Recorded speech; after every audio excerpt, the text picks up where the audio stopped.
যে লাইট কয়েলটা আছে, এই যে লাইট কয়েল এর ওহম থাকবে 0.2 থেকে 1.2 ওহমের মধ্যে। আর এটাকে এবার 14.5 কিন্তু ছাড়িয়ে যাচ্ছে মোটামুটি। এই সমস্যার উপরে আমি নিজে ইউটিউবে সার্চ করেছি, কোনো ভিডিও পাইনি, কারণ গাড়িটা অনেক পুরোনো মডেলের, এর উপরে কেউ হয়তো ভিডিও বানায়নি, তো তার জন্যই কিন্তু আমি ভিডিওটা বানিয়েছি।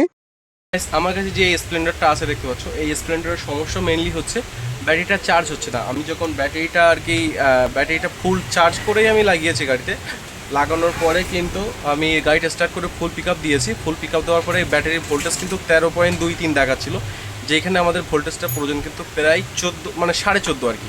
তো সেই 14.5 থাকতে হবে। তো এই যে সমস্যাটা হয়েছিল সাধারণত দেখা যায় যে ব্যাটারির যে চার্জারটা আছে, এই যে চার্জারটা আছে, এই চার্জার থেকে হয়। তো আমি চার্জারটা বদলে দিয়েছিলাম, দেওয়ার পরেও কিন্তু একই সমস্যাই দেখাচ্ছিল। তারপরে কিন্তু আমি এই যে আর্মিচার কয়েলটা আর কি চেক করলাম। আর্মিচার কয়েল যেটা ছিল লাইট কয়েল, এটা থেকেই কিন্তু ব্যাটারিটাকে চার্জ করে বা হেডলাইট সব কিছু কিন্তু এই একটা কয়েলে কিন্তু এই কারেন্টটা তৈরি করে। এই কয়েলটা যখন আমি রেজিস্ট্যান্স চেক করি তখন কিন্তু রেজিস্ট্যান্স কম দেখাচ্ছিল। তো আমি 2 সপ্তাহ আগে গাড়িটাকে খুলেছি, এই কয়েলটা আমি কোথাও পাচ্ছি না। তো আমাকে নিতে গেলে, এই কয়েলটা নিতে গেলে পুরো এই সেটটা নেওয়ার জন্য আমাকে বলছে, মানে পুরো আর্মিচারের যে সেটটা আছে এটা নেওয়ার জন্য বলছে। তো আমার দরকার যেহেতু একটা ভালো আছে, তো আমি কাস্টমার খরচা না বাড়িয়েই কিন্তু এই কয়েলটার জন্য এতক্ষণ অপেক্ষা করছিলাম 2 সপ্তাহ।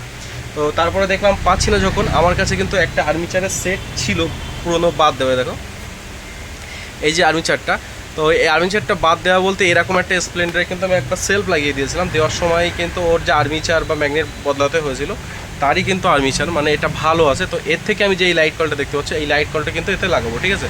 লাগানোর পরে চলো তোমাদেরকে মাল্টিমিটার দিয়ে দেখাবো তারপরে ভোল্টেজটা কী দেখাচ্ছে। এই যে আর্মিচার কলটা আমি লাগাবো বলছিলাম, তো এটা রিডিংটা তোমাদের রেজিস্ট্যান্সটা একবার চেক করবো, আর ওই গাড়িতে যেটা লাগানো আছে সেটা রেজিস্ট্যান্সটা তোমরা আগে চেক করবো। তো ফার্স্ট চলো গাড়ির কাছে চলো। আমাদের গাড়ির আর কি যে যে এই লাইট কয়েলটা আছে, তো এটা আমি এইখান থেকে মাপছি না, আমি এই জ্যাক থেকেই মাপবো। তো এই যে দেখো এখানে 2টো কালারের তার আছে,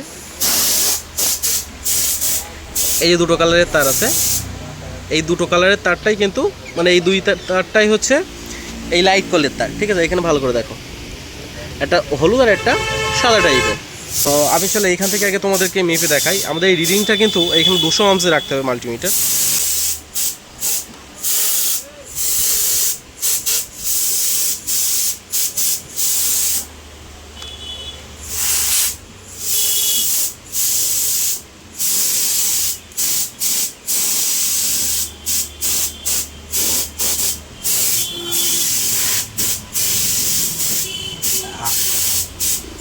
এইখানে দেখো রিডিংটা দেখো, এই হচ্ছে রিডিং, আর আমি কিন্তু এই ধরে রেখেছি 2-এর উপরে আছে, ঠিক আছে। 2 মানে 2.5, 3, 3.5 এরকম দেখাচ্ছে দেখো।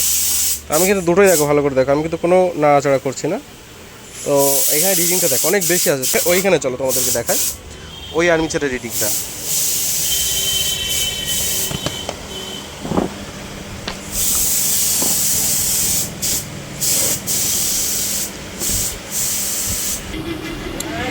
এইখানে দেখো এই যে আর্মিচারের এই 0.8 থেকে এর কিন্তু রিডিং দেওয়ার কথা আমাদের,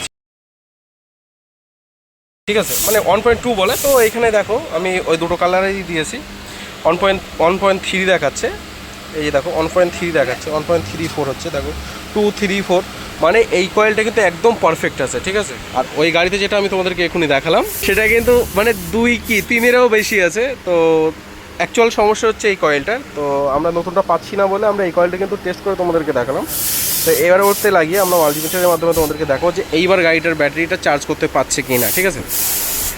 তো চলো এই কয়েলটা আমি ওরতে খাটিয়ে নিই, নেওয়ার পরে তোমাদেরকে দেখাই। আমি ভিডিওটা বেশি লম্বা করবো না, শুধুমাত্র এটা আর কি লাগানোটা আমি স্কিপ করে দিচ্ছি, তো তারপরে তোমাদেরকে দেখাবো চলো। তো গাইস আমরা কিন্তু এটার ভিতরে যে আর্মিচার কয়েলটা বদলাতে চেয়েছিলাম সেটা কিন্তু বদলে দিয়েছি। এবার আমরা দেখাবো যে ব্যাটারিটা চার্জ করছে কিনা।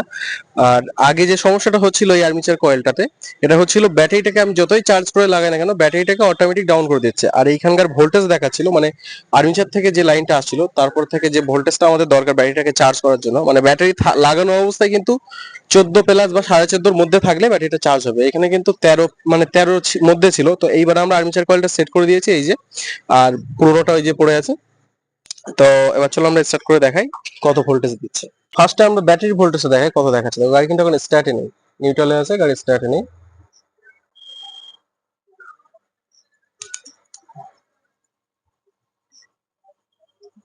দেখো 1267, ঠিক আছে। এবার আমি স্টার্ট করে দেখাই, এটা দেখা যাচ্ছে ক্লিয়ার। এবার স্টার্ট করি। গাড়িটা কিন্তু আমি স্টার্ট দিয়েছি, এয়ার ভোল্টেজটা দেখো 1273, এটা 14 প্লাস হলেই হবে।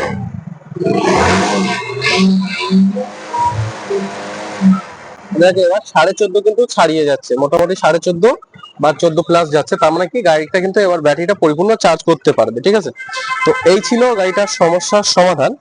আর এই সমস্যার উপরে আমি নিজে ইউটিউবে সার্চ করেছি, কোনো ভিডিও পাইনি, কারণ গাড়িটা অনেক পুরোনো মডেলে, এর উপরে কেউ হয়তো ভিডিও বানায়নি, তো তার জন্যই কিন্তু আমি ভিডিওটা বানিয়েছি। আর এই আর্মিচার কয়েলের ওই যে কয়েলটা আসলে কত থাকতে হবে রেজিস্ট্যান্স, সেটা আমি তোমাদেরকে একটু দেখাই, তাহলে ক্লিয়ার করতে পারবে, মানে তাহলে রোগটা ধরা সব থেকে ইজি হবে। রেজিস্ট্যান্সটা ওই যে আর্মিচারের যে রেজিস্ট্যান্সটা আমি একটু হাতে নিই, এটা যে রেজিস্ট্যান্স কত থাকবে সব গাড়ির, মানে কত থাকবে সেটা তো মনে রাখা সম্ভব না, তো আমরা কি দেখে নির্ণয় করি, এদিকে আসো কাছে এসে দেখো। তো guys, এইখানে দেখো hero Honda 100 CC all model, এর যে আর্মিচার কয়েলের ওহম, মানে এই যে লাইট কয়েলটা আছে, এই যে লাইট কয়েল, এর ওহম থাকবে 0.2 থেকে 1.2 ওহমের মধ্যে। আর এই গাড়িটা ছিল কিন্তু 3-4 পার হয়ে যাচ্ছিল। তো এই ব্যাপারগুলো, মানে এই ধরনের যে ইনফরমেশন গুলো তোমাদের কাছে যদি থাকে, তাহলে তোমরা যে কোনো গাড়ির সমস্যা কিন্তু একদম দিনান্দার সমস্যার সমাধান করতে পারবে। তো আমাদের এই ধরনের ভিডিও কিন্তু আমরা প্রতিনিয়ত নিয়ে আসি। তো আমাদের ভিডিও যদি ভালো লেগে থাকে, তোমরা অবশ্যই আমাদের ভিডিওটাকে লাইক করে কমেন্ট করতে ভুলো না। দেখা হচ্ছে নতুন কোনো ভিডিও, ততক্ষণ লাইক ও সাবস্ক্রাইব করে পাশে থাকুন। ধন্যবাদ।